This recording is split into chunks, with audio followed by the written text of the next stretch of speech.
Fasten your seatbelts for the realest Eagles and Sixers YouTuber! One who plays no clickbait and gets to the point! The myth, the legend, Nicky Steves! On the My Channel, you know the deal. Yo, boy, always keeps things real.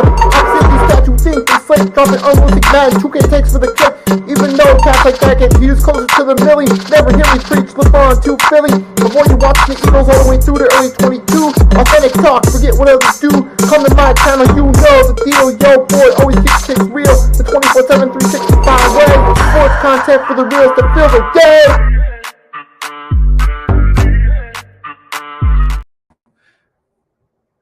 Good morning, folks. It is Friday.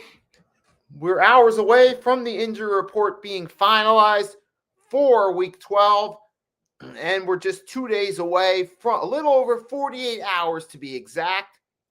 A little bit closer to, say, around 52, a little under 53 hours away from kickoff for the Philadelphia Eagles-Dallas Cowboys Week 12 matchup at AT&T Stadium. Our second battle versus the Cowboys this season. The first one went down Week 1. When we lifted the banner, we ended up winning 24-20, where all the points were scored in the first half. And we had the infamous weather delay, which caused the game to be delayed for a while.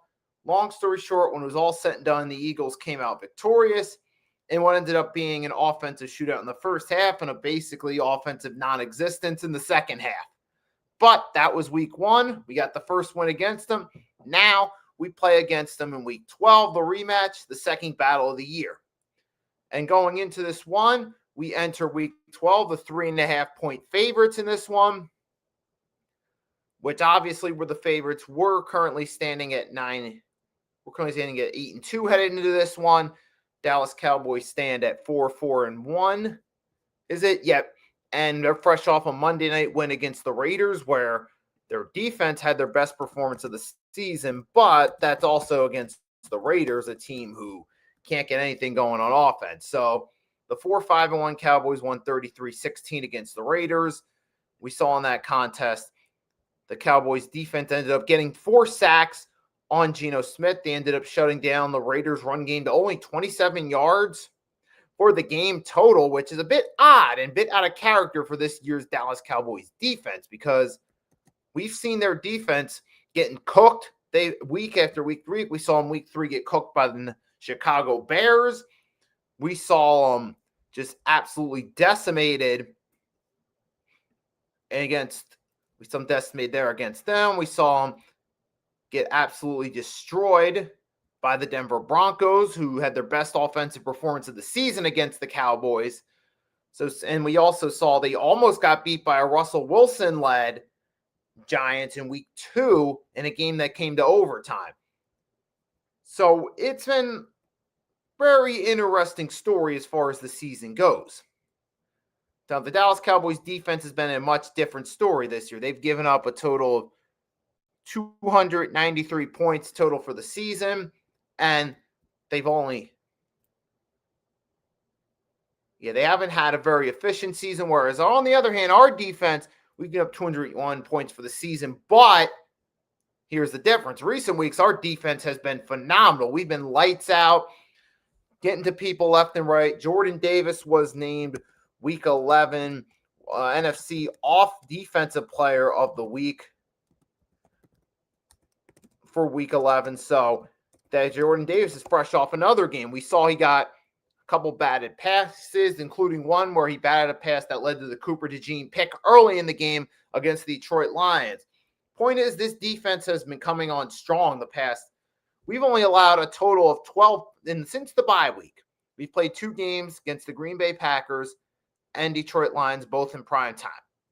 And in those 2 contests, we saw the offense score a total of 26 points combined, 16 on Sunday, and then the week before that, only 10 against the Packers. But our defense has only allowed a combined 12 points in the 2 games. 9 against the Lions and only 3 against the Packers. So, or 7. No, wait, that's 10. No, it's 10-7. So I stand corrected. So we gave up 15 points total of 26 scored in those 2 games. So that's a bit of a sign the defense ain't playing that great. But Jordan Davis, though, he had himself an excellent performance. This is the second time this season Jordan Davis has been named an NFC Defensive Player of the Week. He did it week 3 against the Rams when he had a sack and a blocked field goal at the end that he ran back for a touchdown so that basically put the icing on the cake on a victory against us.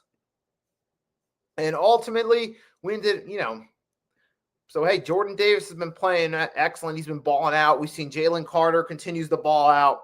The difference between the last time we played the Cowboys and this time is, this time around, we should have Jalen Carter on the field. We remember last time, week 1, after the kickoff, before the opening snap, there was some words exchanged between him and Dak. Jordan Davis spit at the ground. Not Jordan Davis. Jalen Carter spit at the ground, and he was ejected from the game.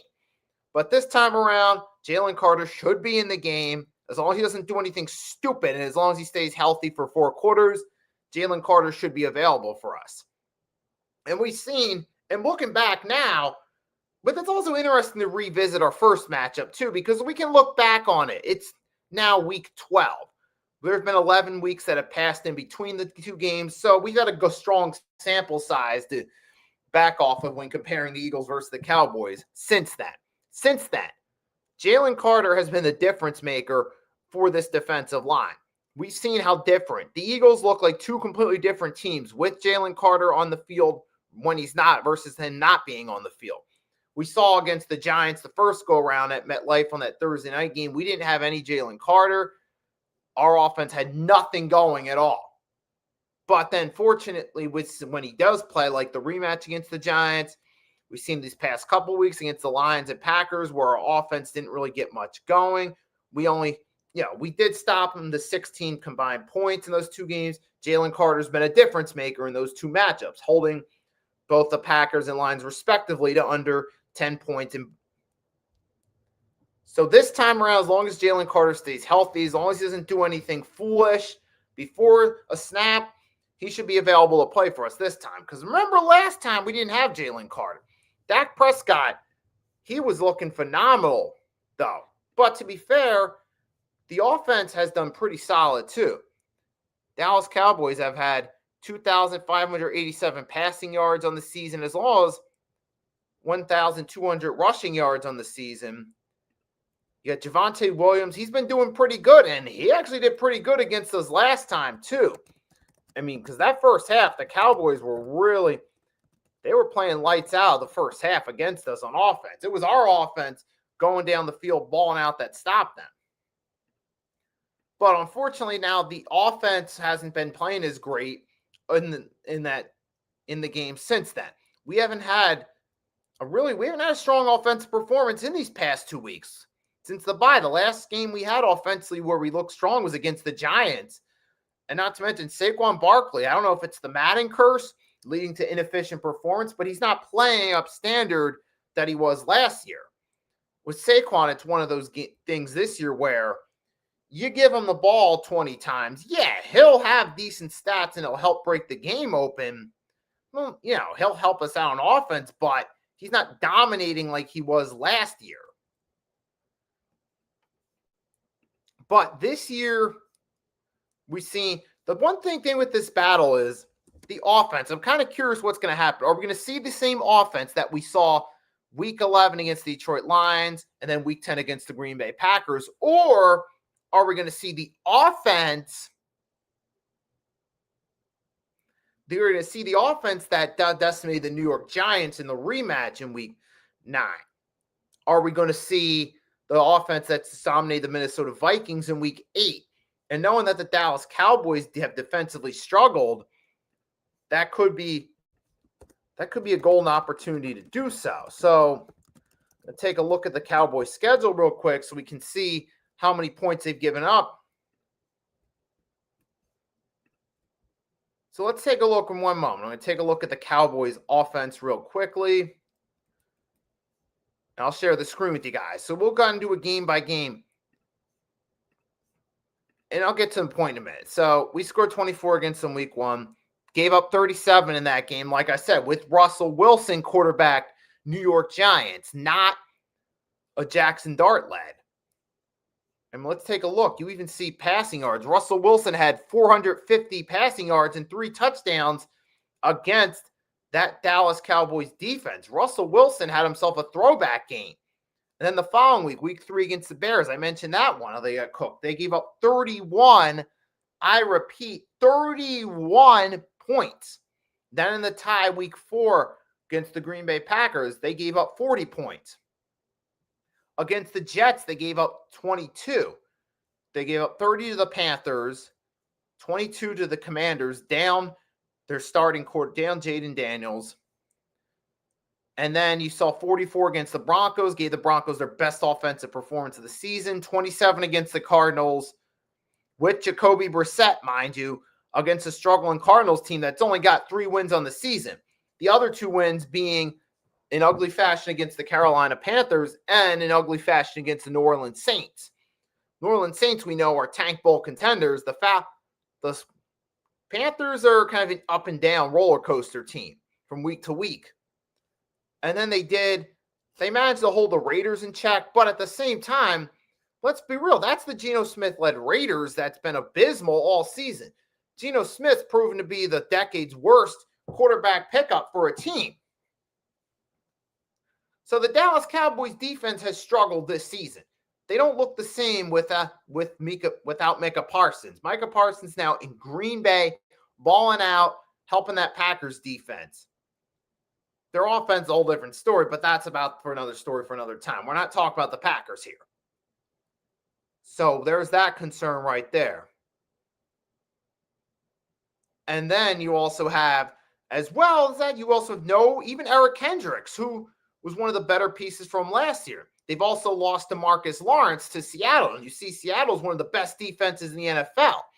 Kind of crazy how that karma came back to bite the Cowboys. They lost the heart and soul of their defense. First, Micah Parsons, the best player. He's in Green Bay. Green Bay has one of the better defenses in the league. They lost the heart and soul from leadership standpoint in DeMarcus Lawrence. And where is he at? Seattle. Seattle is one of the best defenses in the NFL. They even kept the Rams, who are one of the best offenses, to only 19 points. Now, so you see, though, while DeMarcus Lawrence and Micah Parsons have had impact in their post-Dallas Cowboys endeavors this season. But the Cowboys defense has done a complete 180. They haven't gotten everything together. They consistently struggle. So this should be a favorable matchup for us going against this Dallas Cowboys defense. So we should have some luck go in our favor there. Even though our offense hasn't been that great, but that's part of the problem too. Kevin Patullo has had predictable play calling. In some of the plays he's just drawing up don't even make sense. They're just pass happy approach. In Saquon Barkley, they're way too predictable with him. Run up the middle, run in the middle, run in the middle, run in the middle. 3-yard gain, 2-yard gain, 1-yard loss. Back to the line of scrimmage. Next run, 3-yard loss. It's just a very predictable. And plus, this has done this with an Eagles offensive line that's been a bit shorthanded recently. And speaking of shorthanded, Lane Johnson is going to be out 4 to 6 weeks, this being the first of that stretch, meaning that he's going to be out possibly in close to around Christmas or out the remainder of the regular season. So there's that problem to worry about right there. So now you got to rely on Fred Johnson, though, to take the keys to hold them in check. But fortunately, we're in a better situation. Last week, we were going against Detroit Lions, one of the better defenses in the NFL. Headed into that matchup in Week 11, the Lions had 30 sacks. So we were playing against one of the top defenses. That's not an excuse for only scoring 16 points and not being able to move the ball. That's not an excuse at all. I'm still putting the blame on Kevin Patullo. I'm not backtracking on anything I said about the man and the fact that he's unqualified to play call. I'm not saying. And then we played against the Packers, who also have one of the best defenses.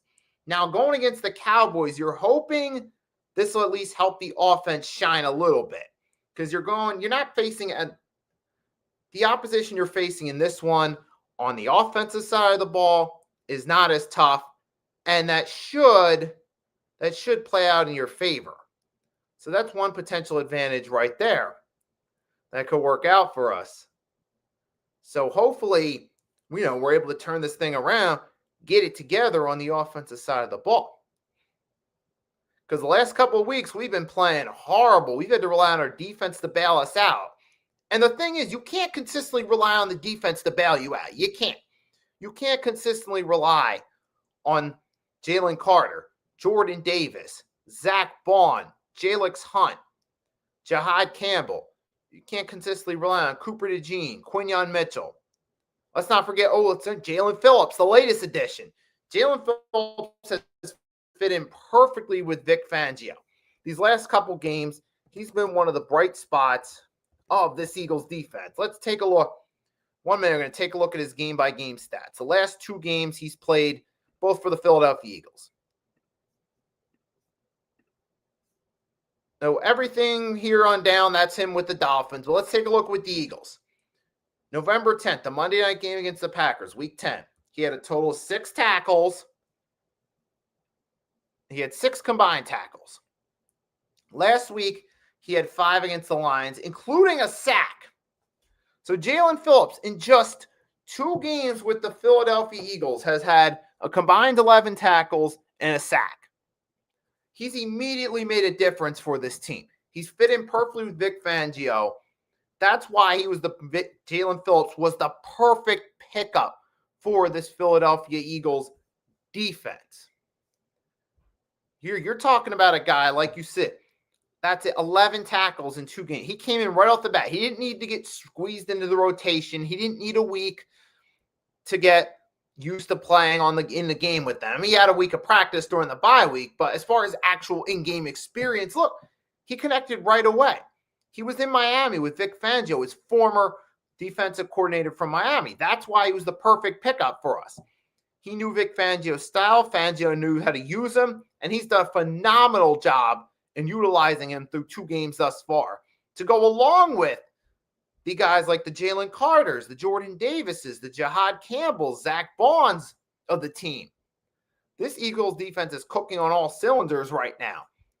And against the Cowboys offense, now the Cowboys, to their credit, Dak Prescott has been having himself an excellent season thus far.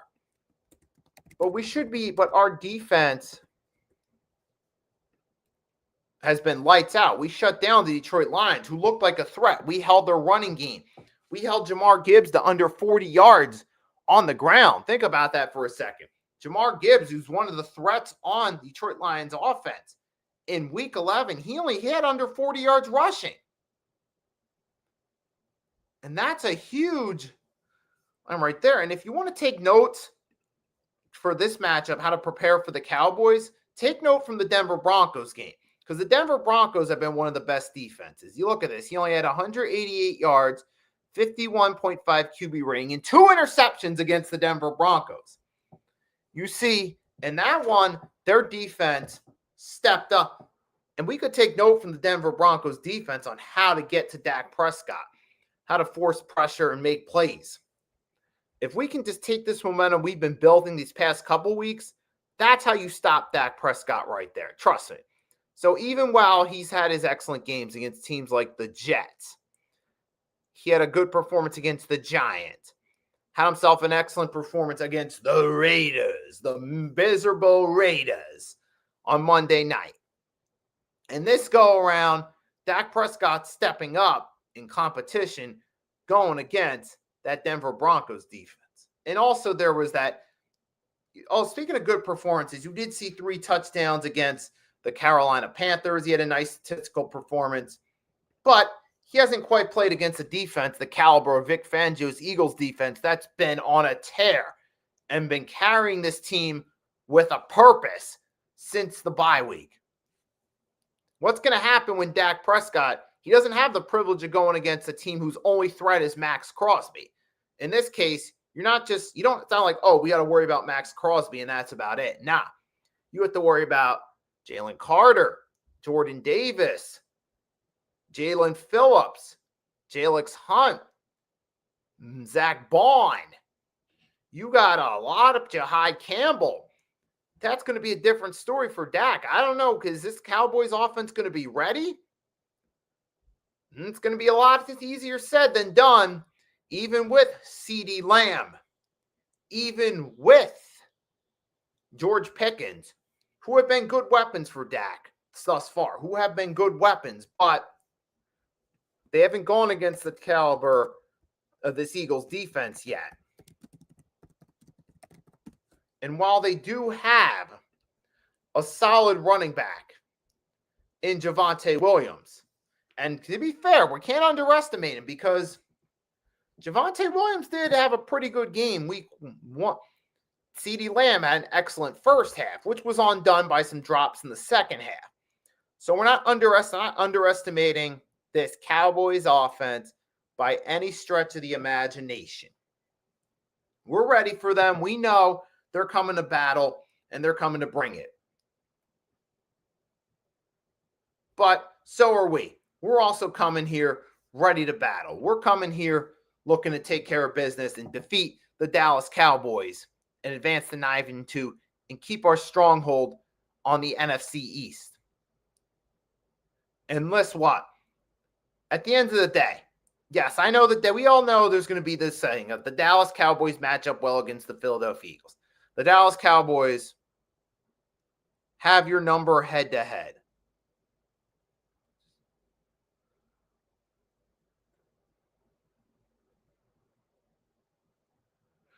But ultimately, sometimes they do, it's one of those things. Well, thing is, usually division rivals usually play well when you pair up against them. Look at the Browns and Ravens from week 11. The Ravens, even with their struggles, are the far superior team. But it's going to be a little bit tougher going against division rivals because division rivals have the benefit of scouting you. They have the benefit of playing against you the most. And that's usually how division rivalry games end up being competitive and close. That's particularly why the Dallas Cowboys have matched up well against the Eagles, because you play against them twice a year. That gives the Dallas Cowboys players and coaches plenty of time to scout the Eagles, plenty of in-game experience to scout them. They've played against Jalen Hurts twice a year. They've played against Saquon Barkley twice a year since Saquon debuted back in 2018, because he was with the New York Giants up until last season. So the Cowboys had the benefit of going against Saquon Barkley, Jalen Hurts their whole careers, going against Devontae Smith his whole career, going against Dallas Goedert since 2018 when he started. That's one of the benefits that division you have when playing division rival. That's why sometimes, even if one team's the far superior team, a division rival can match up well against you. See the Dolphins and Patriots during the Tom Brady era. Perfect example. We know New England Patriots were the far better team during that era. Always winning Super Bowls, consistently winning the AFC East, constantly reaching the conference championship game. But the Miami Dolphins, on the other hand, were usually mediocre at best. Had 2 playoff berths in the Brady-Belichick era?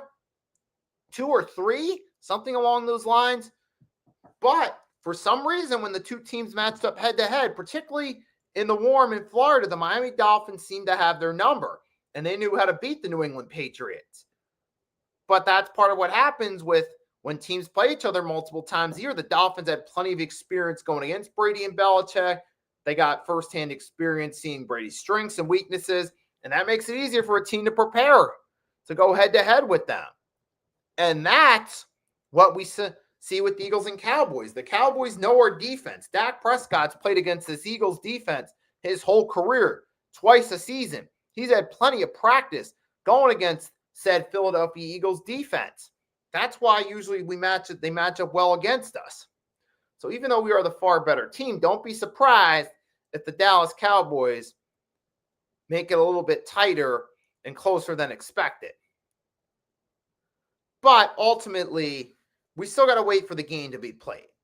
Even though we are the far better team, we should be able to win this game. Based off the way we've been playing on defense the past couple weeks, we should be able to win.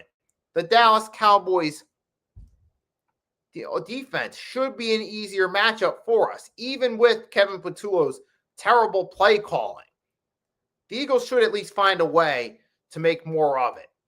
They should be able to exploit the Cowboys' weaknesses. Jalen Hurts should have himself a pretty good game against the Cowboys. However, all these are shoulds. It's all just shoulds and it's all just talk. We still got to wait for the teams to step on the field to actually see what's going to happen. So we still got to ultimately wait to find out for sure what's going to happen when the two teams, the Philadelphia Eagles and the Dallas Cowboys, step on the field on Sunday at AT&T Stadium. And this is the game we all love to talk about. It's always the two games the Philadelphia Eagles fans look forward to the most on the schedule every year, no matter what our record was the previous year, no matter the expectations going into the season, is the Dallas Cowboys games. Both the one at home and the one on the road. We know there's a lot of history between them. We played them since 1960, every single season. We've had numerous playoff clashes against them. We've seen Cowboys fans still love to talk about how many Super Bowls they've won historically. Eagles fans and Cowboys fans going back and forth on social media, but I don't want to get into all that. Let's forget about it. Let's actually talk about the game itself, not that. Because we got to start talking about a little bit more about the game.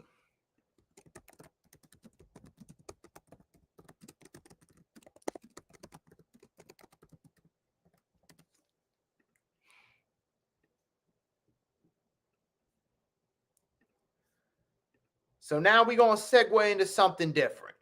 There's going to be something different. We talked to kind of hinted, brushed up on it a little bit.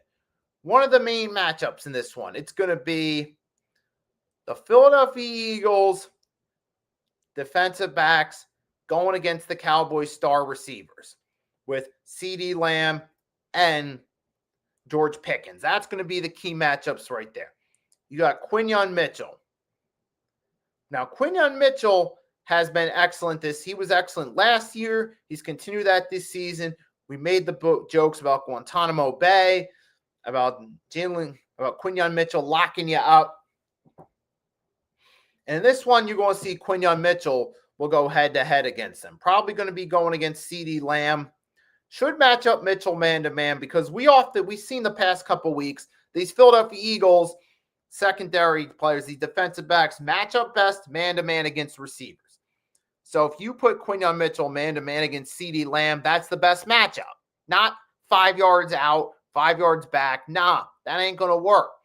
We saw how CeeDee Lamb kept getting open week 1, particularly in the first half when he was actually able to catch the ball. It worked out in their favor. But then I guess the second half, we got a few lucky breaks in that 4-point game. CeeDee Lamb had a few drops. Guess he must have left his hands in the locker room during the weather delay. That would explain the sudden transition from elite catching to him transforming into Nelson Aguilar or Jalen Reagor in the fourth quarter. But the point is, though, on a serious note, CeeDee Lamb, as long as he catches the ball, he's a threat. And we got to do a better job covering him the second go because you might not get so lucky. You might not have the privilege of seeing Mr. CeeDee Lamb drop all those passes like he did the first go around because he had a few crucial drops, including a 4th down conversion late in the game that helped the Eagles seal the 4-point win week 1. But you can't count on CeeDee Lamb to make those same drops that he did week 1. Might not get so lucky this time. So it's important that we actually do a better job covering CeeDee Lamb. We can't, because ultimately from the Eagles standpoint, we did not get a favorable outcome in terms of covering CeeDee Lamb. So we have to do a better job there. That's one of those key matchups. It's much more important we have to do better. And then you got the other matchup.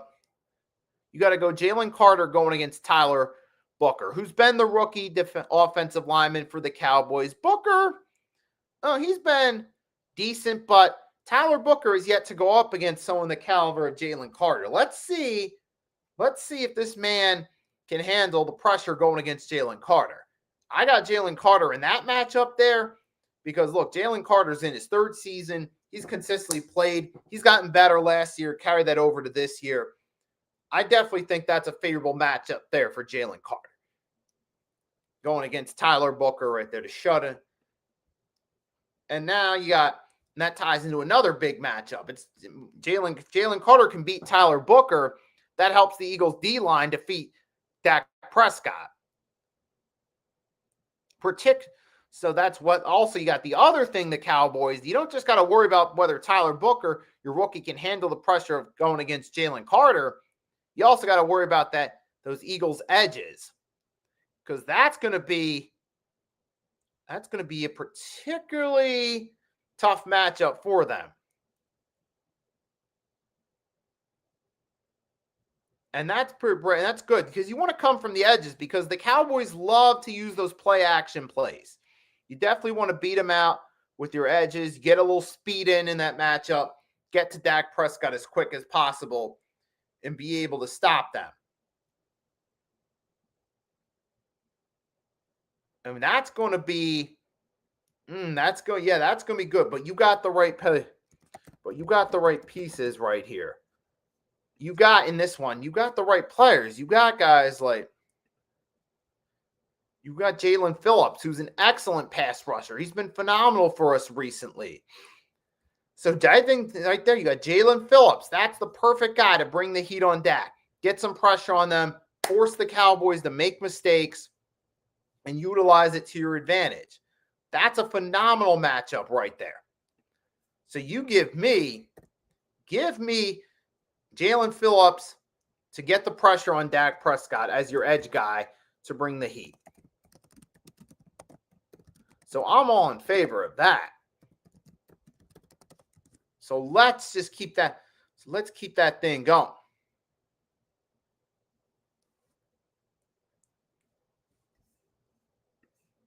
So we're on the defensive side. I do like these matchups. They should favor us. The main ones being Jalen Phillips going against the Cowboys, Jalen Carter going against Tyler Booker. I'm perfectly in favor of it. I'm in favor of this matchup. So give me that. So give me the Eagles to take care of that one. But now, the interesting thing comes on the offensive side of the ball. That's been the big question mark in recent weeks. Now, the question is, can the Eagles, here's the question, can the Eagles offensive line can the Eagles offense turn the ship around after two poor performances in weeks 10 and week 11? Can week 12 be the week the Philadelphia Eagles turn the ship around with their offense? Can they? Because the last 2 weeks, we've seen some struggles going on there. You got to hope that this time, this go around ends up being a different story. Because Saquon Barkley this season has had himself, and he's had a few solid games, but he hasn't been an elite running back like we're used to seeing.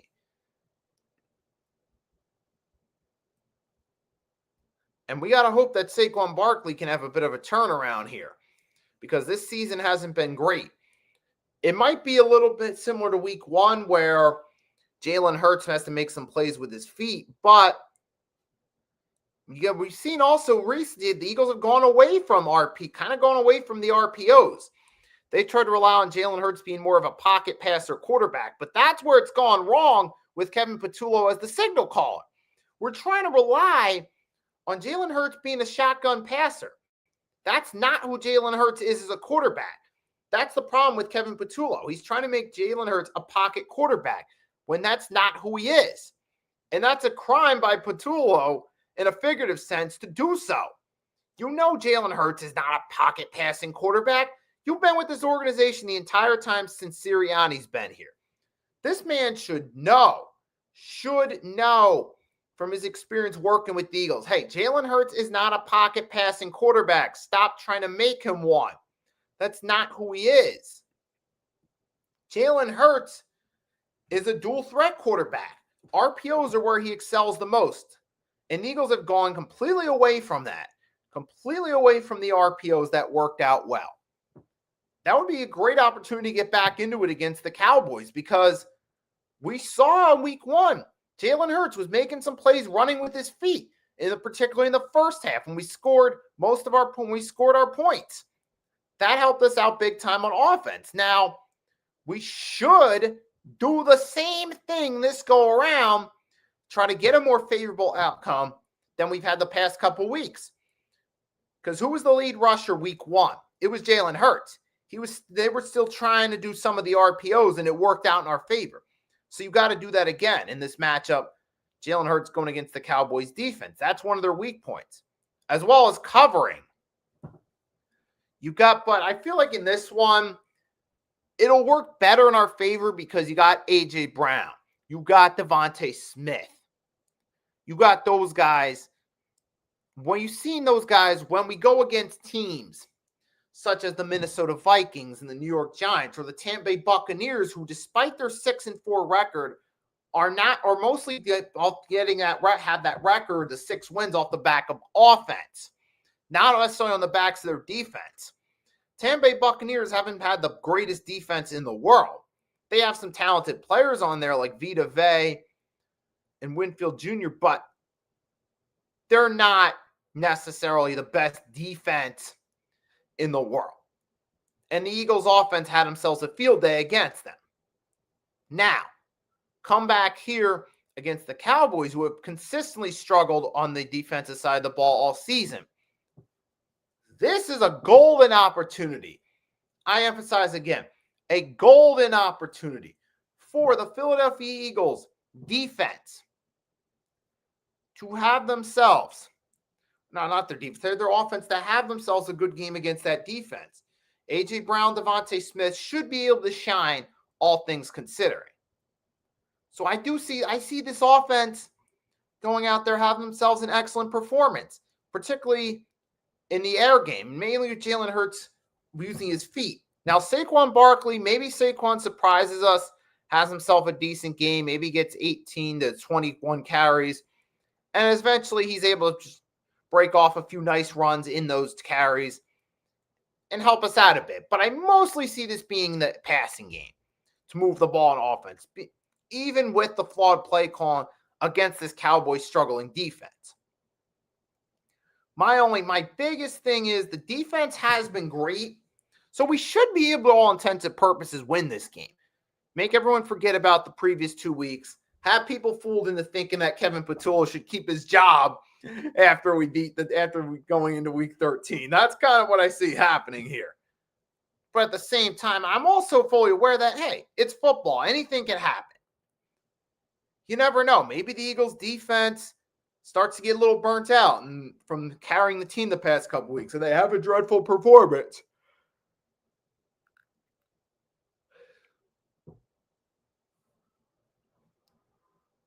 Maybe that's what's going to end up happening.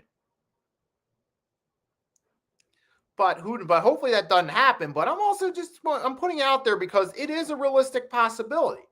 You never know. It's possible that Philadelphia Eagles offense, it's possible that maybe the defense gets a little flat because that offense hasn't been playing great.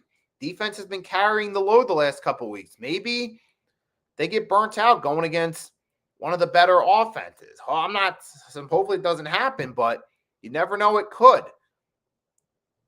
So I could see this matchup going either one of two ways. It depends on, if the defense continues what they've been doing the past couple of weeks, we could see the Eagles' first 20-plus point game since the bye week. Since the game against the Giants in week 9. Or week 8. I could see that happening. But then I could also see the defense coming to this game a little fatigued from the last 2 matchups, and I could see the Cowboys having a good matchup. This could be a high-scoring game. Now, that's going to ultimately tie into my predictions.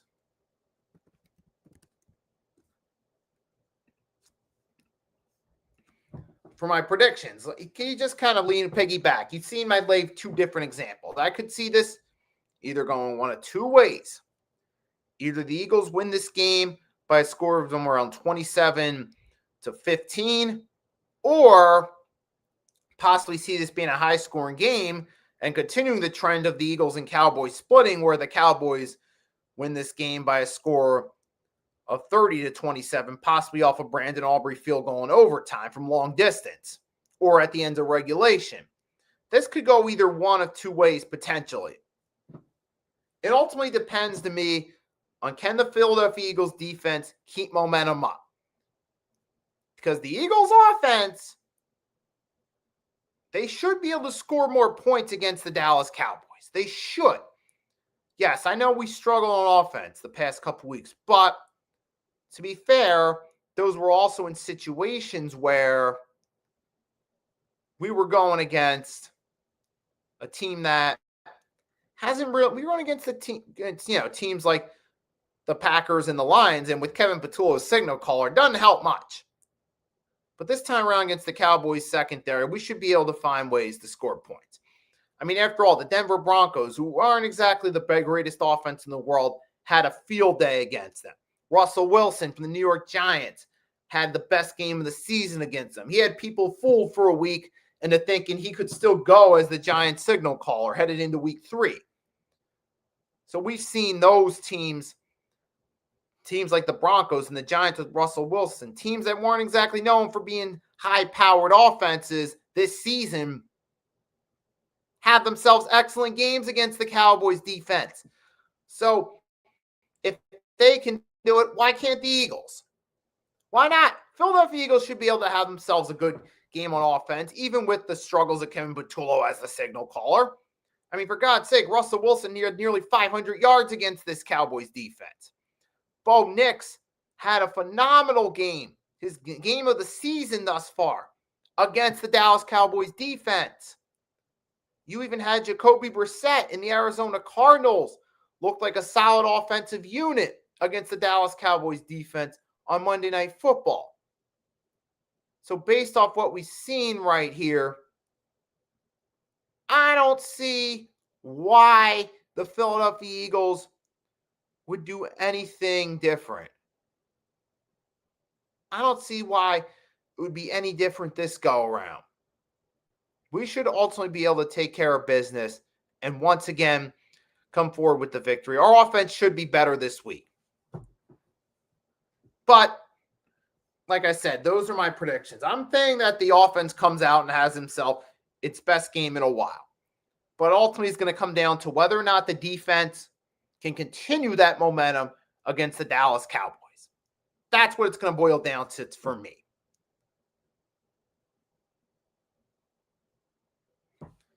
So that's going to be, so pretty much my keys to victory are to attack the Cowboys' weak points on defense, get back more into the RPOs. We saw that worked well week one, particularly with Jalen Hurts making plays with his feet. Try to repeat that going into this matchup. Use it to our favor. Second key to victory, defense has to be able to show up again and continue to ball out. Don't let Dak's momentum from Monday night carry over into week 12. The final key to victory, well, Jalen Carter needs the key to keep his behind on the field. No, I'm kind of playing, but on a serious note, yeah, we do need him on the field. The final key to victory is don't make any stupid turnovers. Seriously, just straightforward. Don't do anything stupid or costly that could cost you a possession, that could cause you to turn the ball over. And the Philadelphia Eagles should be able to win this game. I mean, either way, now when it comes to the NFC East, I'm still confident the Eagles are going to win that division, especially this year, because even if the Eagles do maybe late in the season, because I'm looking at the schedule, we do have a few games on that schedule that could be trap games. Even though we're the better team this season than the Dallas Cowboys, that could potentially be a trap game. You know, we usually split with them. So this is a potential trap game here. The Chicago Bears on Friday after Thanksgiving, Black Friday at 3 p.m. That's going to be a tougher game. You got the Chargers on Monday night. The Monday night showdown against the Chargers, that could be a tougher one. Then you got the Raiders on the 14th at home. The Commanders before Christmas. In between Christmas and New Year, you got the Buffalo Bills, 425. Buffalo Bills as of lately been kind of struggling. I don't know. That could be an interesting matchup with the Buffalo Bills because they've been struggling a lot as of lately. I mean, they lost last night to the Houston Texans. Josh Allen had 2 picks, which I don't know, man. I don't know. And then you got the Commanders to close out the season. So 2 of the last 3 are against the Commanders. Those should be wins. And if we do get wins, you're possibly talking about home field advantage. And with the way the NFC's been looking, where you got a team like the Rams and the way they played phenomenal this season, home field advantage could very well still be on the line entering New Year. So that January 4th closer week 18 against the Commanders at home, we could very well be playing our starters with home field advantage on the line. Because usually, you know how the script works. They usually never let home field advantage be decided going into the final week 9 times out of 10. There's usually always home field advantage or playoff seeds on the line. So don't be surprised if home field advantage comes down to the Eagles and Rams week 18. And based off the way the Eagles have played recently, despite winning games, don't be surprised if they drop a few late. Now, even with that being said, it should be good enough to win the NFC East. We should at least be able to win at least 2 more games, maybe get up to, at least to 10 wins minimum. And that should still be enough to close out and win the NFC East. So I'm still confident we're going to have a home playoff game. But I feel like it's important that we get a win against the Cowboys for momentum's sake. Get us up to 9 wins. Keep bridging the gap between the Cowboys and us. Because right now, they're the closest thing to a threat in the NFC East. And even then, they're not a good team all around. They're an under 500 team.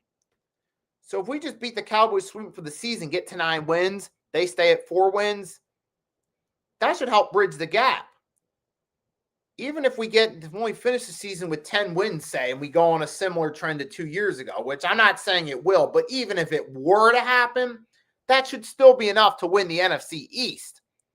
Because it's not like 2 years ago where when we collapsed, the Dallas Cowboys still the good enough team to win regular season games.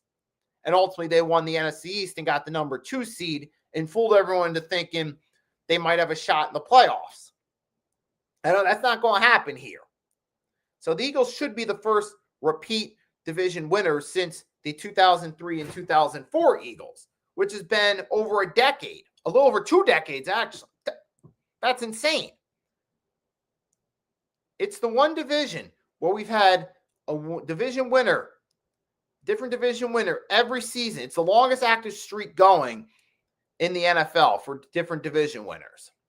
Most of the other divisions you see, like the AFC East has been Buffalo. Before that, New England, Miami, New England. You see the AFC North, that's Baltimore, Cincinnati, Pittsburgh, Baltimore,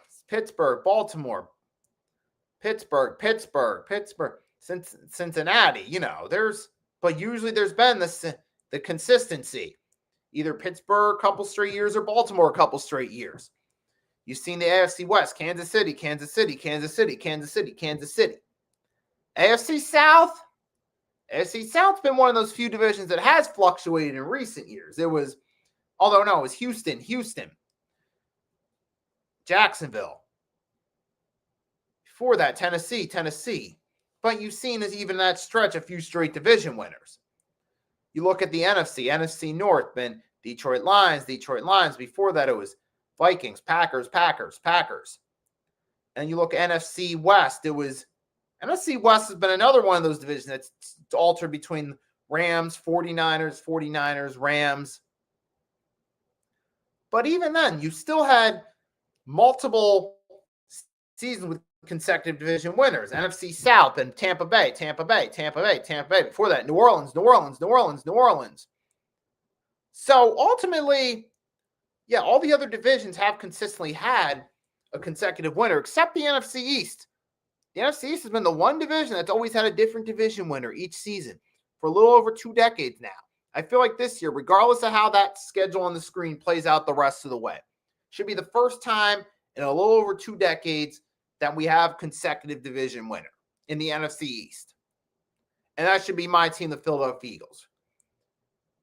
Because right now, we're staying at 8-2, Cowboys 4-5-1. Eagles, with that schedule, they should at least find ways to win at least 1 or 2 of those games, which should be enough to win the division, possibly more even. Maybe the Eagles don't necessarily, maybe they end up winning 3 of those final games. They end up getting up to 11 wins on the season. That's still enough to win the NFC East regardless. But at the same time, now that I start talking about it, I'm wondering, are the Eagles going to go on a little skid again? Especially being if they have a strong division lead. Could that happen again? Somewhat similar to 2 years ago, especially since the NFC East is a weaker division and there's no true threat right behind us to take the division at the end. Could the Eagles get a little cocky late in the season? I would hope not, because you're still potentially playing for a home field advantage. Your biggest threat there is the Los Angeles Rams. The Eagles should not just take it easy, because if we win out, we win enough games to tie the Rams for home field advantage. Guess who that goes to? That goes to us because we beat the Rams week 3. So a tiebreaker with the same record gives us home field advantage if it comes down to that between us and the Los Angeles Rams. That's the big question right there. But ultimately, man, first, we got to get through week 12 in the Dallas Cowboys. We just got to win this game right here. Because right now, you take a look at the NFC East.